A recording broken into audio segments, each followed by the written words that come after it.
violence and other kind of violence. Get away! I could be at work, at school, in my car, I can still get shot by the police, but I can get shot anywhere. So it is what it is.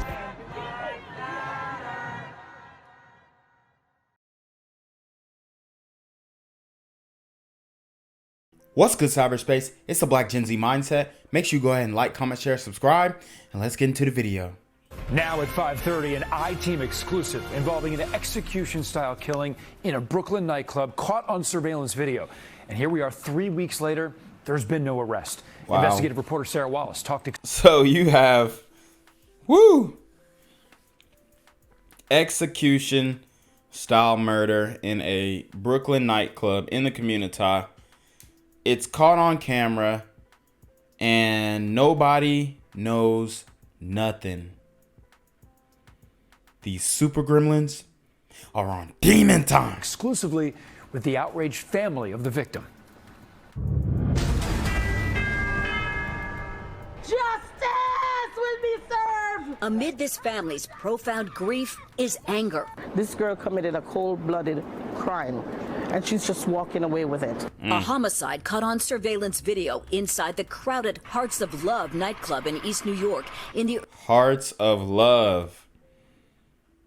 The community can turn a place called Hearts of Love into a night of disaster. early morning hours of August 28th. The victim, 44-year-old Tarsia Tani Lysias, a mother of four, shot once in the head. Wow. The suspected shooter, that woman in white who multiple people in the community and the family have identified.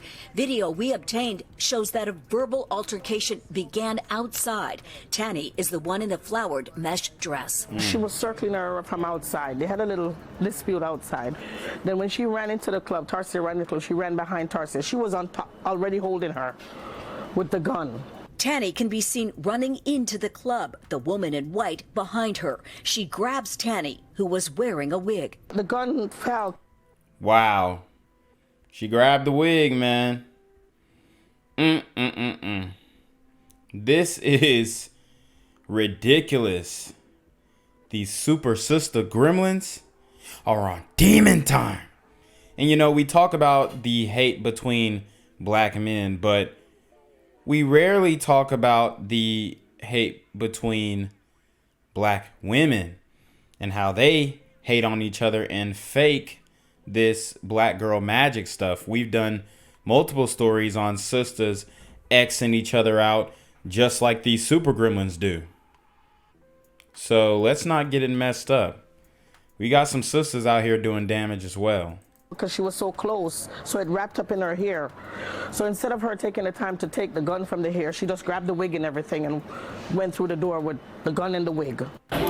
Arriving paramedics tried frantically to revive Tani. Her family, who says they want the public to see the cold-blooded video, tells us they have been calling detectives daily for the past 3 weeks. I don't know where they're waiting for, because this evidence is enough for them to get her off the street. Why somebody pull a gun and shot? And these are immigrants, okay?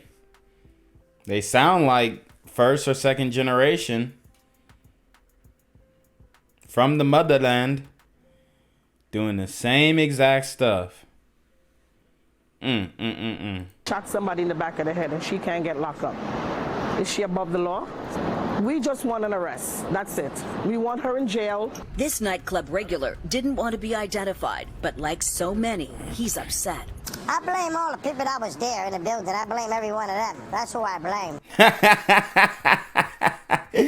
Hey, he is real for that. Hey, that was, you know, no truer words have been spoken. He said he blamed every single one of them super gremlins in the building. Absolutely. I do too, my friend. Like, they stood there and they watched. They're not saying anything. Yep. Everybody knows that's her. Yeah. Everybody knows. And nobody wants to get on paperwork. Nobody wants to snitch. Nobody wants to be that person who can identify her. Even these sisters got these folks scared to snitch in the community. This is why This is why none of these murders are getting solved. Don't blame the police. It is what it is. They doing what they can. Now it's y'all turn. Danny's son seemed dazed when he spoke to us. It's just shocking, you know? Shocking. How angry are you that there hasn't been an arrest? Very angry. Like, very, very angry. She's like everything to me. The family is pleading for anybody who was in that nightclub and saw the shooting to come forward.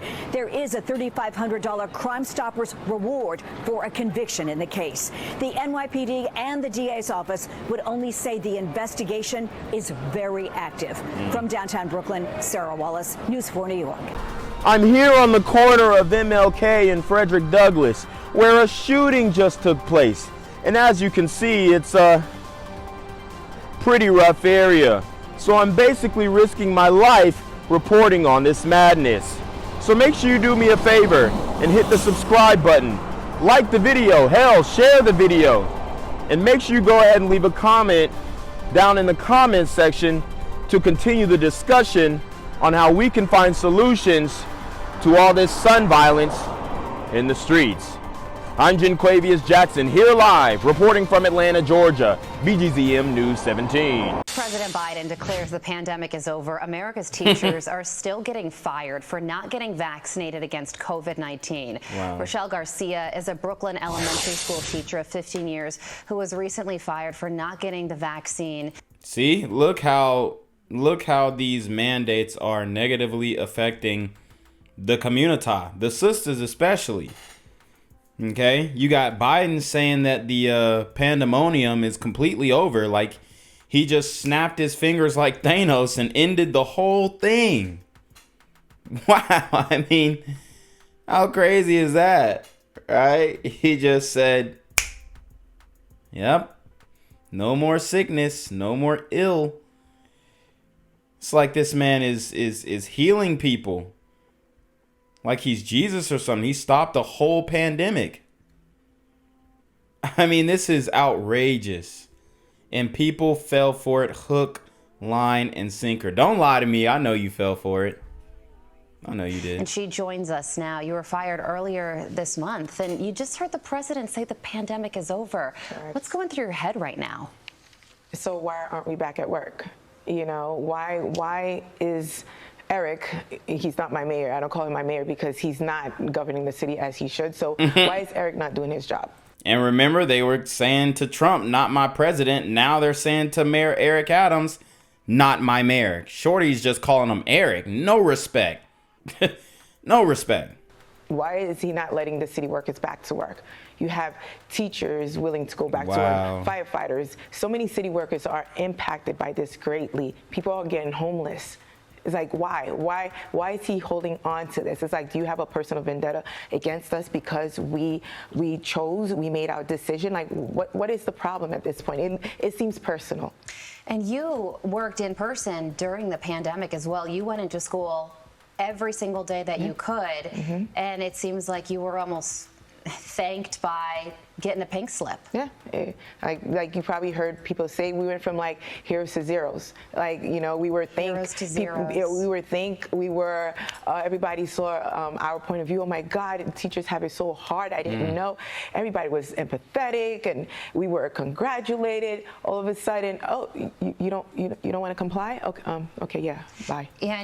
Yeah, they were essential workers, and then the next minute they weren't. The Department of Education denied your religious exemption. Why? Why would they do that? Tell me. I don't know. I appealed about 3 times. Once originally in October, and then again November, and then in February, and finally I got told that it was undue hardship. Wow. Undue hardship. See, and this country has gone away so far away from religion. It's crazy. She should have just said she was Muslim so she could claim Islamophobia, because it seems like every religion under the sun is protected but Christianity. And that should definitely tell you something. But she probably put in a, religious request, and, a lot of sisters claiming Baptist or whatever she claimed, they denied it. hardship. Like hardship for you, though. I mean, exactly. Yeah. Well, you've been going through this for months now. How has this impacted you and your family, trying to get your job back and being told no? It's impacted my family a great deal, psychologically, emotionally. You know, like my career was taken away. I went to school for this. I studied for this. It wasn't just given to me. So the way it was taken from me, it was harsh. Just move to Florida, sis. Stop holding on to New York. Just move to Florida. You can teach under DeSantis governorship. So, hey. It was cruel. It was unjustified. Like, why? Like, you know, my family, I have 2 small children, like you said earlier, and my husband, like, you know, he had to take this burden on to basically work hard and try to bring in like 2 salaries, which is very impossible in living in New York, and try to maintain a household. Groceries is endless, and you know, it's bad, psychologically, mentally, emotionally. Especially with the costs of everything right now, and then to be denied a job that you so willingly worked during the pandemic when other people were trying to stay home, and look at the things that you get. There's also a teacher shortage in New York City. So what will it do to students to fire 2,000 teachers who said that they don't want to get vaccinated? I don't know. I don't think Eric and the other people really had a plan in mind, because how could you do that to students? You say you care about New York City students. I was a product of the system, and let me tell you something. It was harsh back then, and now you're telling me, okay, fire a whole bunch of teachers. We'll be all right. Where's the teachers they said they was going to hire? I have colleagues who are stressed out, burnt out over this. Rochelle, we thank you so much for coming in, and our hearts go out to you. We know that you're applying to jobs on Long Island. I think that's a great idea, and we know that you're going to get one. Thank you so much. Best of luck. Absolutely. Gang violence and other kind of violence. Guess what? I could be at work, in school, in my car, and I can still get shot by the police. But I can get shot anywhere. So it is what it is.